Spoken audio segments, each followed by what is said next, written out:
A nuestro alrededor, ahora mismo, hay fuerzas invisibles que lo gobiernan todo.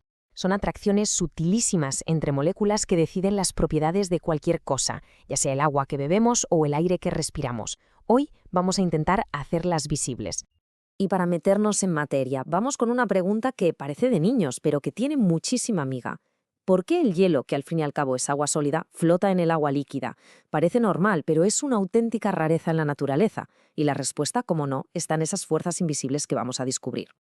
Vale, para resolver este misterio lo primero es diferenciar dos tipos de fuerza. Ojo, que no son lo mismo. Dentro de una molécula de agua tenemos enlaces fortísimos, los intramoleculares, que pegan los átomos entre sí. Pero la clave de todo esto está en las fuerzas intermoleculares, que son unas atracciones mucho más débiles que actúan entre una molécula de agua y sus vecinas.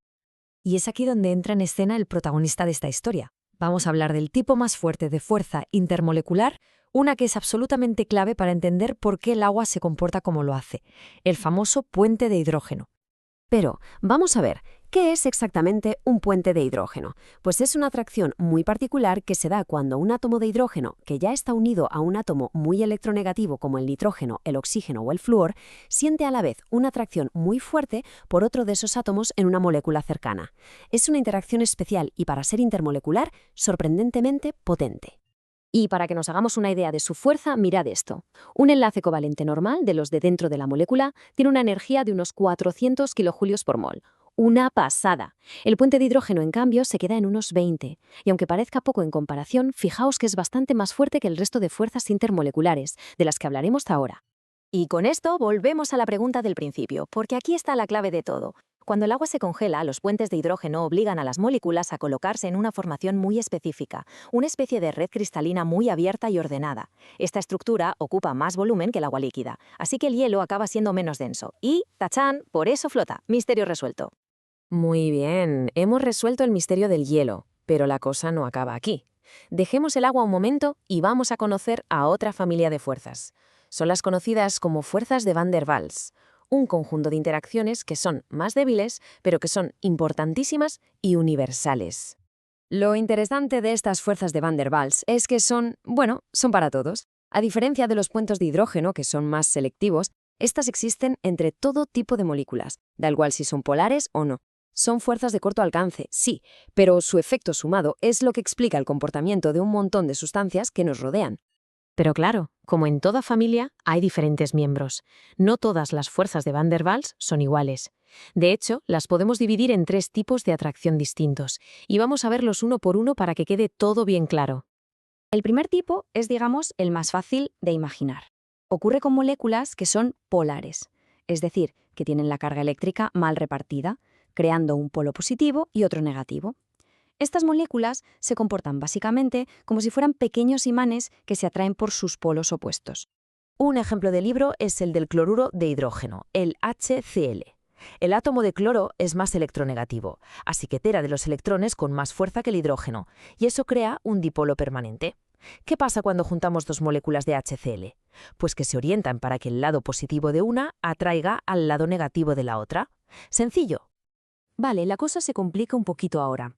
¿Qué ocurre si juntamos una molécula imán, una polar, con otra que en principio no lo es, una no polar? Pues pasa algo muy curioso. La molécula polar, con su campo eléctrico, es capaz de distorsionar la nube de electrones de la molécula no polar, provocando en ella un dipolo temporal, y eso crea una atracción que, aunque sea momentánea, existe. Un buen ejemplo para ver esto es una mezcla de nuestro amigo el HCl, que ya sabemos que es polar, y el metano, que es el típico ejemplo de molécula no polar. La molécula de HCl se acerca al metano y le induce un dipolo, haciendo que se atraigan débilmente por un instante. Y llegamos a la última y quizá la más fascinante de todas, las fuerzas de dispersión de London. Y digo fascinante porque estas de verdad están en todas las moléculas, sin excepción, incluso en las que son completamente simétricas y no polares. Son el resultado del puro caos, del movimiento aleatorio de los electrones. A ver, ¿cómo funciona esto? Es casi como un accidente cuántico. Imaginemos una molécula perfectamente simétrica, con sus electrones repartidos por igual.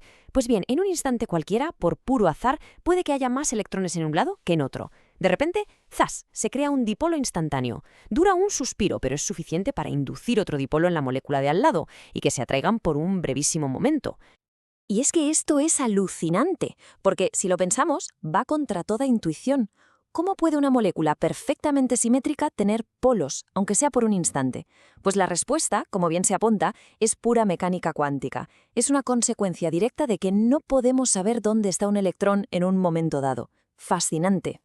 Bueno, pues ya lo tenemos. Hemos visto los puentes de hidrógeno y los 3 tipos de fuerzas de Van der Waals. Ahora toca el paso final, poner todas las piezas juntas y ver el cuadro completo, para entender el impacto gigantesco que tienen estas interacciones que parecen tan débiles en el mundo que vemos. Este cuadro es un resumen perfecto de nuestro viaje. Arriba del todo, el rey de las fuerzas intermoleculares, el puente de hidrógeno, específico y potente. Y luego, la gran familia de Van der Waals, ordenada de más a menos fuerte. La atracción entre dipolos permanentes, la de dipolo permanente inducido, y por último, la más débil, pero que está en todas partes, la de dispersión de London. Al final, de lo que nos damos cuenta es de que estas fuerzas tan débiles y tan invisibles son las que esculpen nuestro mundo material.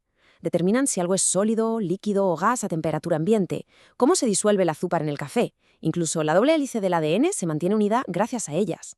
Así que la pregunta que queda en el aire es, ahora que sabemos que existen, ¿qué otras maravillas de nuestro mundo, qué otros secretos de la biología o la química se explican gracias a estas fuerzas ocultas?